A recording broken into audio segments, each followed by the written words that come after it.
Selamat pagi Bapak Ibu Saudara-saudari, selamat hari Minggu. Kita akan bersama-sama mempersiapkan diri untuk dapat mendengarkan firman Tuhan. Sebelumnya kita bersatu hati di dalam doa. Bapa yang Maha Baik, pada kesempatan saat ini kami bersama-sama memberi diri bagi firman-Mu, supaya kami senantiasa dapat dikuatkan, dan melebihi itu kami senantiasa diterangkan jalan hidup kami, dan kami bisa sesuai dengan kehendak Tuhan. Mari Tuhan berbicara kepada kami mendengarkan. Di dalam dan melalui Yesus Kristus, Sang Firman yang hidup, kami berdoa. Amin. Kita akan membaca pada saat ini bagian dari firman Tuhan yang terambil dari Yohanes 4 ayatnya yang ke-19 sampai dengan yang ke-23. Yohanes 4 ayatnya yang ke-19 sampai dengan 23, saya bacakan bagi kita sekalian.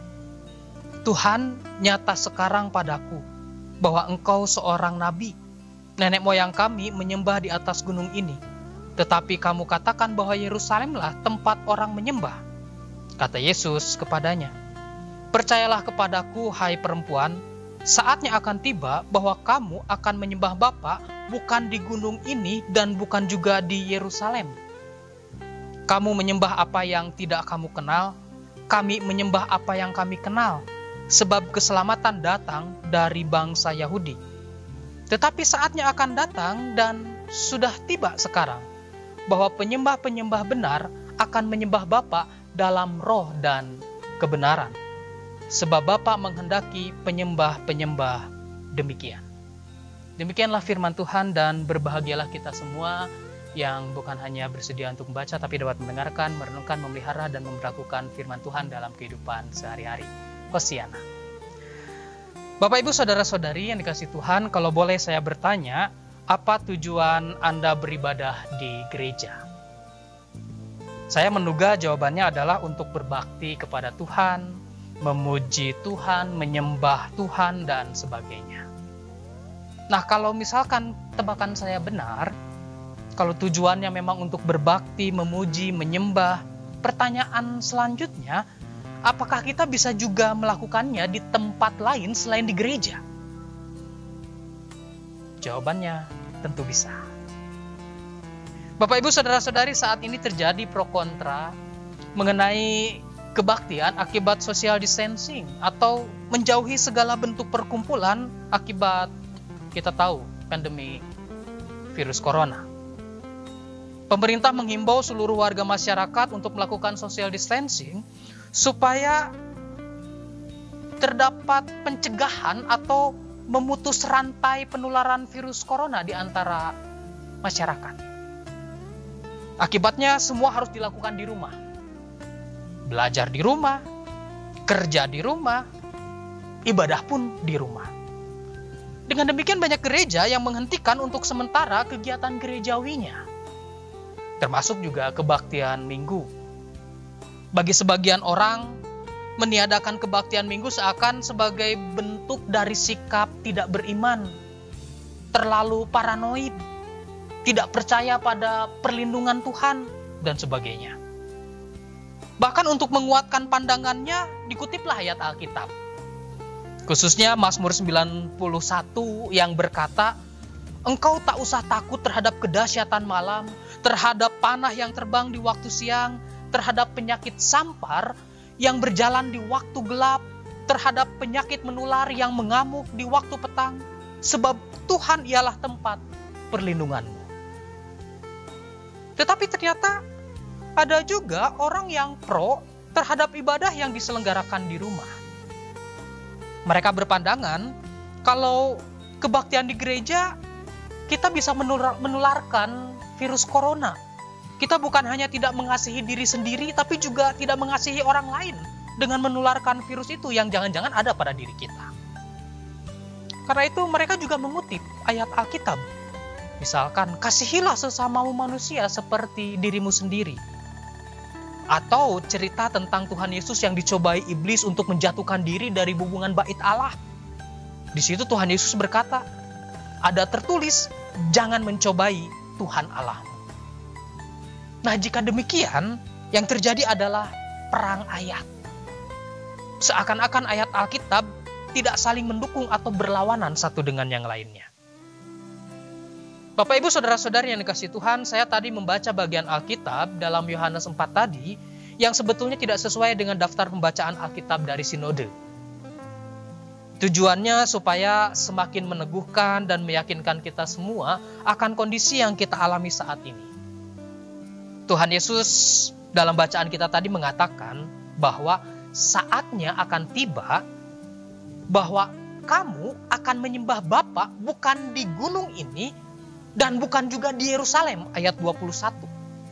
Dan ayat ini menegaskan bagian ayat selanjutnya, yaitu tetapi saatnya akan datang bahwa penyembah-penyembah benar akan menyembah Bapa dalam roh dan kebenaran, ayat 23. Kita tahu bahwa Yesus adalah orang Yahudi yang sejak usia 12 tahun sudah ke bait Allah di Yerusalem.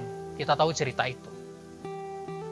Tapi toh kita pengikutnya tidak menyembah Allah di Yerusalem. Karena tepat sekali apa yang Yesus sampaikan, bahwa kita menyembah Allah dalam roh dan kebenaran. Artinya, Yesus sedang menunjukkan cara beribadah yang sesungguhnya. Kita menyembah Allah itu dalam roh dan kebenaran. Jika kita menyembah dalam roh, maka kita tidak dibatasi oleh lokasi, kita tidak dibatasi oleh ruang, kita tidak dibatasi oleh waktu, kita tidak dibatasi oleh tempat. Dimanapun kita bisa menjumpai Allah yang juga adalah roh, di sanalah kita bisa beribadah. Dan kita pun menyembah Allah dalam kebenaran, yang mengindikasikan bahwa hidup kita memang harus benar di hadapan Allah jika mau menyembah Dia. Oleh karena itu tidak eloklah jika kita mempertentangkan ibadah itu harus dan wajib di sana atau di sini. Benar di sana atau di sini. Tapi indikator peribadahan kita adalah kita memiliki persekutuan dan pergaulan yang akrab dengan Tuhan. Itu yang utama. Dengan demikian mungkin ada yang berkata, karena itu benar dong Pak Pendeta, kalau misalkan kita kebaktian di gereja, oh iya memang benar. Tapi bukan berarti salah juga ketika kita melakukan peribadahan di rumah. Melalui sejarah bangsa Israel kita juga mendapati bagaimana bangsa itu pernah melakukan peribadahan di rumah.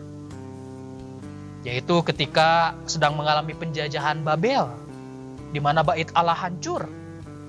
Di manakah mereka beribadah? Di rumah. Atau jemaat mula-mula sepeninggal Yesus yang sudah naik ke sorga, mereka melakukan peribadahan, berkumpul. Di mana mereka melakukannya? Di rumah. Dan itu kita kenal dengan sebutan jemaat rumah. Atau juga peristiwa keji yang dilakukan pemerintah Romawi kepada pengikut Yesus. Setelah Yesus sudah tidak bersama-sama dengan mereka.